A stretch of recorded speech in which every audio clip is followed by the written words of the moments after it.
Question है, most important question है, expected है, चारों सेट में से किसी ना किसी एक सेट में इस तरह का क्वेश्चन आ सकता है। The numerator of fraction is 3 less than its denominator. क्या क्वेश्चन कि न्यूमरेटर यानी ऊपर वाला नंबर, न्यूमरेटर माने ऊपर वाला नंबर फ्रैक्शन के, ये फ्रैक्शन है, इसके जो ऊपर वाला नंबर है ये नीचे वाले नंबर से 3 छोटा है, ठीक। 3 less than its denominator, denominator माने नीचे वाला, न्यूमरेटर माने ऊपर वाला, ठीक। If 2 is added to both the numerator and denominator, अगर 2 यहाँ पे भी ऐड करें, 2 यहाँ पे भी ऐड करें, then the sum of new fraction and original fraction is 29/20। तो जो नया फ्रैक्शन बनेगा ऐड करने के बाद और ये जो ओरिजिनल फ्रैक्शन था, इन दोनों को जोड़ने पे जो हमारा आंसर आएगा वो 29/20 आएगा। तो वो कह रहे हैं ओरिजिनल फ्रैक्शन एक्चुअल में है क्या।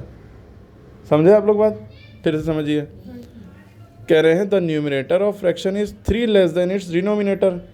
जो ऊपर वाला नंबर है फ्रैक्शन के वो 3 छोटा है नीचे वाले नंबर से। इसका मतलब ये कि नीचे वाला 3 बड़ा है। हमें नीचे वाले तो पता नहीं है, तो हमने माना सॉल्यूशन हम यहाँ पे कर रहे हैं, सॉल्यूशन।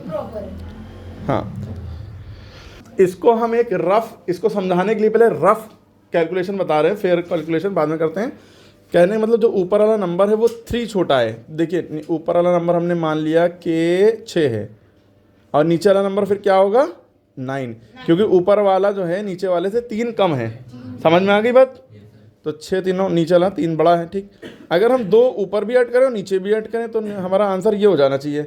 अगर हम 2 ऊपर भी ऐड करें और 2 नीचे भी ऐड करें तो 6 2 8 9 2 11 ये हो रहा है। तो ये नंबर ना देके कह रहे हैं ये होना चाहिए, मतलब हमने अपनी तरफ से नंबर लिया है ना, हमें पता तो है नहीं, ना 6 पता है ना 9 पता है।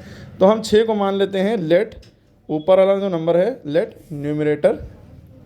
Numerator B x. पहले हम ऊपर वाले नंबर को हमने इसको एक्स मान लिया, ठीक।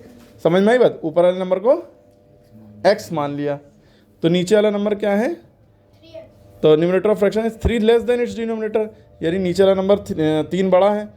तो नाउ अकॉर्डिंग टू क्वेश्चन के हिसाब से नीचे वाला नंबर क्या होना चाहिए? ऊपर वाले से 3 बड़ा होना चाहिए, है ना। अभी हमने नंबर नहीं पता तो हमने x+3 करके लिखा, ऊपर वाले में जो है 3 ऐड कर दिया, है ना। ऊपर वाला नंबर यहाँ पे लिखा, 3 ऐड कर दिया। समझ में आई बात? यहाँ तक की समझ में आई, वरना आगे समझ में नहीं आएगा जहाँ बैठोगे। अब ये पहला हमारा ओरिजिनल फ्रैक्शन बन गया, यानी कि ये ओरिजिनल फ्रैक्शन हमारा 6/9 जैसा था, समझ लीजिए 6/9 लिखा है, ओके। अब क्या कह रहे हैं क्वेश्चन में, अगर हम 2 ऐड करें न्यूमरेटर में भी और डिनोमिनेटर में भी, यानी इसमें भी 2 ऐड करें इसमें भी 2 ऐड करें, चलिए कर लेते हैं।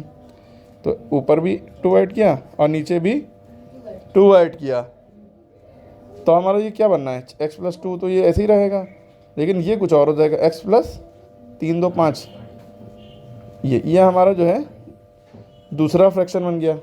अब कह रहे हैं कि जब हमने 2 ऐड कर दिया ऊपर वाले में और नीचे वाले में, तो जो न्यू फ्रैक्शन बनेगा, जो नया फ्रैक्शन हमारा बना जो कि ये है, ठीक है, और जो पुराना फ्रैक्शन है ओरिजिनल फ्रैक्शन जो कि ये है, इन दोनों का सम, यानी कि इन दोनों को हम जोड़ें तो क्या बनना चाहिए? ये बनना चाहिए। तो हम अकॉर्डिंग टू क्वेश्चन लिख लेते हैं यही बात कि भाई इन दोनों को जोड़ो, एडिंग इक्वेशन। अगर हम x/x+3 में क्या जोड़ें, x+2/x+5 जोड़ते हैं तो हमारा फ्रैक्शन क्या बन जाना चाहिए? 29/20 बन जाना चाहिए। बस अब यहाँ तक करने के बाद आपको कैलकुलेशन लगानी है। ये इक्वेशन मेन बन गई अकॉर्डिंग टू क्वेश्चन। अब जब भी इस तरह की इक्वेशन बनती है तो क्रॉस मल्टीप्लाई डायरेक्ट ना कर दिएगा। देखिए बीच में प्लस लगा, यानी इन दोनों को एलसीएम किया जाएगा और ये जो लाइन अलग अलग है इस लाइन को कंबाइन किया जाएगा। तो इन दोनों का एलसीएम जो लेंगे वो ये आएगा x+3 x+5। जब इस तरह का मामला होता है तो ये दोनों एलसीएम हो जाते हैं, यही चीज़। अब इसको इधर क्रॉस मल्टीप्लाई कर देते हैं, इसको इधर। जब ये इधर क्रॉस मल्टीप्लाई होगा इसके साथ तो ये ब्रैकेट में रहेगा, और जब ये इधर मल्टीप्लाई होगा, यहाँ प्लस लगा दिया, जब ये इधर जाएगा तो दोनों ब्रैकेट में रहेंगे, क्योंकि दोनों बाइनोमियल हैं, दोनों में बीच में प्लस या माइनस लगा है, ठीक। क्लियर हो गई बात? अब उधर = का क्या लिखा है? 29/20 लिखा है। यहाँ तक समझ में आ रही बात? अब इसके आगे आप यहाँ तक क्रॉस मल्टीप्लाई कर सकते हैं, चाहे पहले नीचे मल्टीप्लाई कर लें, चाहे पहले क्रॉस मल्टीप्लाई 200 कर लें, चाहे पहले अंदर सॉल्व करें। भाई x ब्रैकेट के बाहर वाला नंबर मल्टीप्लाई यहाँ पे छुपाए, यानी कि x इससे मल्टीप्लाई इससे भी। जब x से मल्टीप्लाई होगा x² हो जाएगा, प्लस फिर x 5 से मल्टीप्लाई होगा 5x हो जाएगा, फिर यही काम, अब यहाँ प्लस लगा तो लगा लिया। अब ये x इससे भी मल्टीप्लाई होगा, इससे भी होगा, ब्रैकेट के, ठीक है, x into x, x square plus x into two, 2x plus, अब ये 3 इससे भी होगा, 3 इससे भी होगा, दोनों 3 into x, 3x plus 3 into two, 3 two ज़ा 6। अब नीचे आते हैं, अब यही काम इसमें भी कर लिए, x into x, x square, अब x into 5, 5x, 3 into x, 3x plus, ये प्लस लगा तो कोई टेंशन नहीं, 3 इंटू 5, 15, इधर क्या है 29/20, ये इक्वल टू लगा। अब अब इसको फर्दर सॉल्व करके क्रॉस मल्टीप्लाई कर लेंगे। अब इक्वेशन फिर से उतरते हैं उधर, तो हमारे पास ये बचा है। अब हम क्या करेंगे, एक्स स्क्वायर में एक्स स्क्वायर ऐड हो सकता है, लेकिन ये नहीं ऐड हो सकता, सेम वेरिएबल होंगे तो ऐड होंगे। X square plus 1x square 2x square हो गया, क्या हो गया 2x square, 5x plus 2x 7x plus 3x 8, 5 2 7 3 10x, 10x हो गया प्लस 6, ये किसी में ऐड नहीं हो सकता, नंबर है, कोई और नंबर था नहीं ऊपर। अब एक्स स्क्वायर के आगे कोई एक्स स्क्वायर नहीं, 5 3 8x, ये दोनों ऐड हो सकते हैं, प्लस 15, यहाँ तक हो गया, इधर 29/20। अब ये पूरा नंबर इधर उधर क्रॉस मल्टीप्लाई होगा, ठीक है, 20 इधर जाएगा और ये पूरा उधर जाएगा, ठीक। जब ये 20 इधर आएगा तो 20 इंटू, यहाँ ब्रैकेट में लिख लेंगे बाहर, ताकि सबसे मल्टीप्लाई होगा ब्रैकेट के अंदर, ब्रैकेट लगाना ज़रूरी होता है। ये पूरा ऐसे ही लिख लेंगे ताकि ये अंदर सबसे जाके मल्टीप्लाई हो।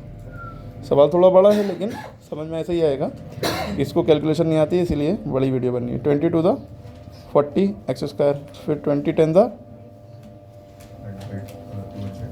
प्लस का 200, क्योंकि ये प्लस लगा था, अच्छा यहाँ एक्स लगा लिया, ठीक, प्लस 2 6 द 12, 120, 0 लगा तो लगा लिया। 29 एक्स स्क्वायर था, 29 एक्स स्क्वायर प्लस 29 8 जा कितना होगा, 3 8 24, 240 से कम आएगा, कितना आएगा बताइए, 29 8 जा 8 9 72, 8 2 16, 16 से 22 27, 232 है ना, 230 तो सही है ना, एक्स लगा तो लगा लिया। 29 15 था, तो 29 इंटू 15 आप करेंगे 435 आएगा। अब इसके बाद भाई भाई एक साथ कर लेंगे, एक्स स्क्वायर का भाई एक्स स्क्वायर होगा जो कि इक्वल टू की इधर है, ठीक है, इसको उठा के दे लिया 40 एक्स स्क्वायर, ये जब इक्वल टू इधर आएगा माइनस 29 एक्स स्क्वायर, 200x, इसका भाई 232x इधर आएगा, माइनस में हो जाएगा, इक्वल टू ये है, इधर आएगा 232x, 120 प्लस का है और ये 435 इधर आएगा, माइनस का हो जाएगा, माइनस का 435, जब उधर कुछ बचा ही नहीं तो उधर 0 बचा। अब इसको 40 में 29 गए, कितने बचे, 40 में 29 गए 11 बचे, ठीक है 11 बचे, 40 प्लस माइनस माइनस होता है, लेकिन साइन माइनस के लगेगा क्योंकि बड़ा 32 है, प्लस माइनस माइनस यानी माइनस करेंगे, 232 में 200 गए, 32 बचे एक्स के साथ, लेकिन साइन माइनस का साइन क्यों लगा, क्योंकि बड़ा नंबर 32 है, 232, उसका नाम साइन माइनस इसलिए लगा, प्लस माइनस माइनस, लेकिन साइन माइनस लगेगा, 435 में से 120 गया, कितना बचा 315।